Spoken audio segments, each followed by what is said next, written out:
प्रिय दर्शकों, क्या आपने कभी सोचा है कि कुछ मान्यताएं पीढ़ियों से क्यों चली आ रही हैं? क्या उनके पीछे सिर्फ अंधविश्वास है या कोई गहरा रहस्य छुपा है? आज हम एक ऐसे ही विषय पर बात करेंगे जो हर विवाहित जोड़े के जीवन से जुड़ा है। प्रिय दर्शकों, क्या आपके घर में भी ऐसा होता है कि जब आपके पति किसी काम से बाहर जाते हैं तो आपको कुछ खास काम करने से रोका जाता है? क्या आपको बताया गया है कि उनके जाने के तुरंत बाद झाड़ू नहीं लगानी चाहिए या पोंछा नहीं लगाना चाहिए? और क्या आपने कभी सोचा है कि ऐसा क्यों कहा जाता है? प्रिय दर्शकों, आज हम इन्हीं सवालों के जवाब जानने की कोशिश करेंगे। आज हम बात करेंगे उन कार्यों की जो पत्नियों को पति के घर से बाहर जाने के तुरंत बाद नहीं करने चाहिए। प्रिय दर्शकों, दुनिया में हर परिवार सुख शांति चाहता है। इसके लिए परिवार में कुछ नियम और परंपराएं बनाई जाती हैं जिनका पालन करना आवश्यक माना जाता है। इन्हीं नियमों में से कुछ नियम पत्नियों के लिए भी होते हैं जिनका पालन करने से पति की लंबी आयु और परिवार की खुशहाली की कामना की जाती है। प्रिय दर्शकों, अब हम उन कार्यों के बारे में विस्तार से बात करेंगे जो पत्नियों को पति के घर से बाहर जाते ही नहीं करने चाहिए। सबसे पहले बात करते हैं झाड़ू लगाने की।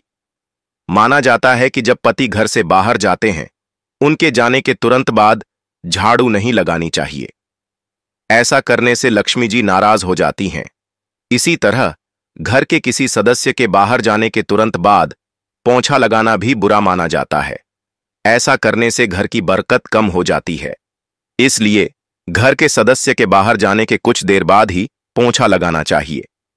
प्रिय दर्शकों, किसी के घर में प्रवेश करते ही तुरंत नहीं नहाना चाहिए। ऐसा करना भी अशुभ माना जाता है। इसी तरह परिवार के किसी सदस्य के बाहर जाने या घर में आने के तुरंत बाद नाखून काटना भी वर्जित माना जाता है। प्रिय दर्शकों, पति के घर से बाहर जाते ही पत्नी को अपना श्रृंगार नहीं उतारना चाहिए। ऐसा करना अशुभ माना जाता है। माना जाता है कि पति के घर से बाहर जाते ही पत्नी को अपने बाल नहीं खोलने चाहिए। ऐसा करने से घर में कंगाली आ सकती है। प्रिय दर्शकों, ये सभी मान्यताएं और विश्वास हमारे समाज में सदियों से चले आ रहे हैं। इनका पालन करने का उद्देश्य परिवार की सुख शांति और समृद्धि को बनाए रखना है। हालांकि आज के आधुनिक युग में कुछ लोग इन बातों को अंधविश्वास मानते हैं, लेकिन इन परंपराओं के पीछे छिपे संदेशों को समझना भी जरूरी है। प्रिय दर्शकों, यह भी ध्यान रखना चाहिए कि इन सभी बातों का कोई वैज्ञानिक प्रमाण नहीं है। ये सिर्फ मान्यताएं और विश्वास हैं। इनका पालन करना या न करना व्यक्ति की अपनी इच्छा पर निर्भर करता है। प्रिय दर्शकों, उम्मीद है कि आज की चर्चा से आपको कुछ नई बातें जानने को मिली होंगी। धन्यवाद।